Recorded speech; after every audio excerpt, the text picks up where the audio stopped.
Welcome back to Camerascore, where we discuss everything media. And today we're talking about Tron Ares. We didn't get Ascension, but this is what we got instead. Now, is it a great legacy film? No pun intended, talking about Tron Legacy. Or is it just another reboot slash sequel years far, far too late? I would say it's somewhere in between. Let's start with the positives. So much talk of AI and big tech today. Virtual worlds, what are they going to look like? When will we get there?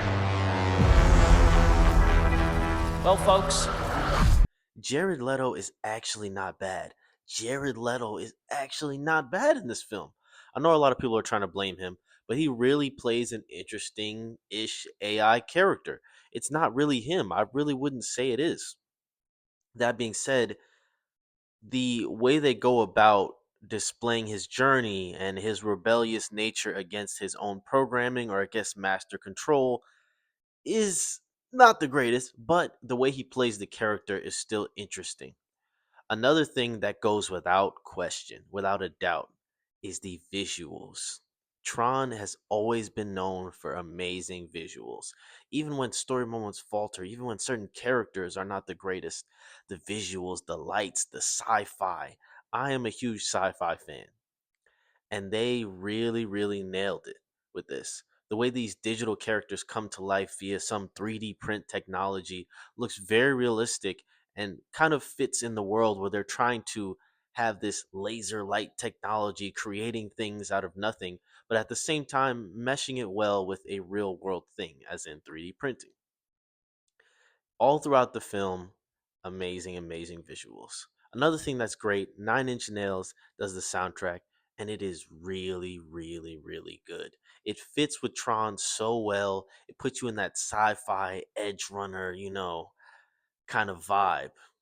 I would say also maybe even Lethal Weapon type vibes, the 80s. It kind of brings you that throwback feeling that is honestly really linked to this type of film. They even go back to a little bit of the classic and pay an homage to the original Flynn.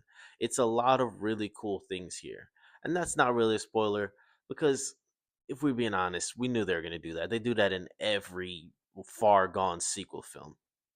Another great thing is not Eve Kim, but her coworker. Very funny, a lot of cool moments.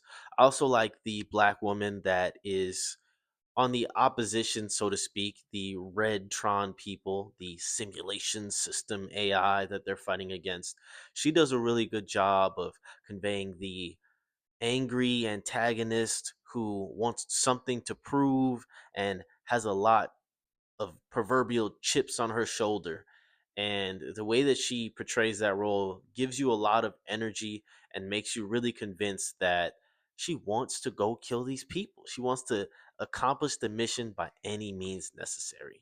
Another positive, I feel like, is the way that they bring kind of an 80s feel and vibe for certain moments of this, and they even reference the original creators, is done very, very tastefully. Now, do they evolve on it in any real way? Not really, but I feel like I've seen worse old cameos and old references in more recent films. But a lot of these positives can then be funneled into the negatives. Functioning program who wants to live. Why is that? It's just a feeling. Fascinating. Now, there are quite a few. The story and the way that they carry out this AI versus real world struggle and battle does hit a little close to home with today's things going on. But the way in which they carry it out almost still somehow feels very, very, very old.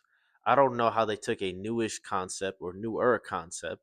I mean, it's been happening for the last 15, 20 years, but still, they made it feel extremely old. And on top of that, the story throughout, a lot of things happen just to happen. And what I mean by that is there are certain parts in this film where things occur, as things occur in films. But you can tell this only happened so that this could happen. What we want a cameo. How do we get that to happen? Well, this is broken at the last minute, so he has to go do this. Or Why couldn't she have just gotten the security escort and made it there on time? Well, we want this cool motorbike chase scene where she goes downtown.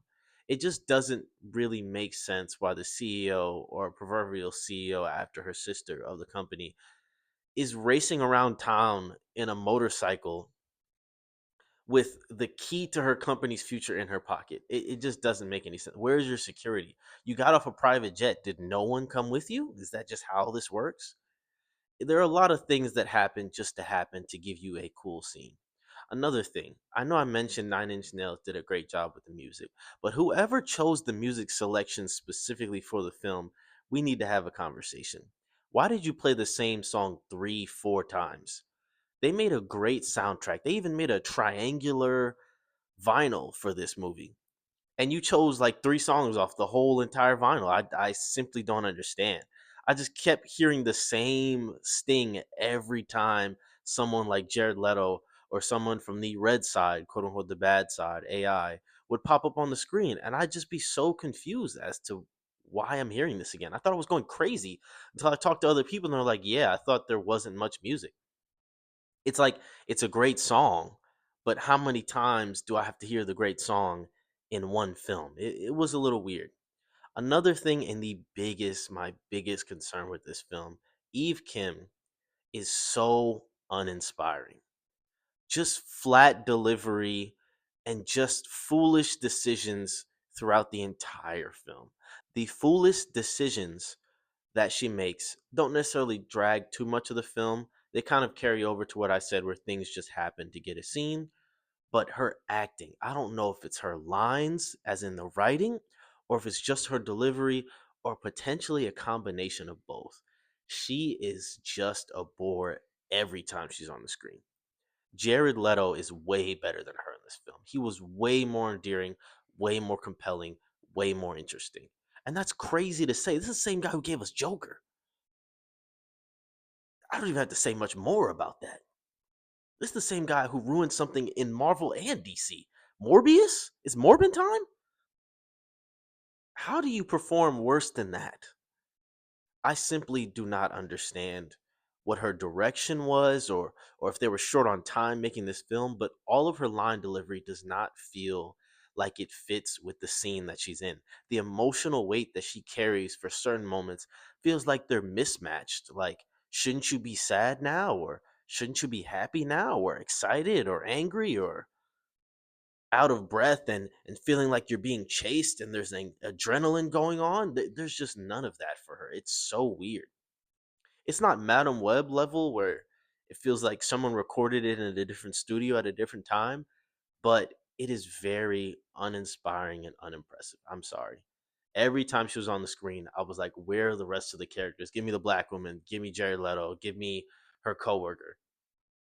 Every other character was more compelling than her.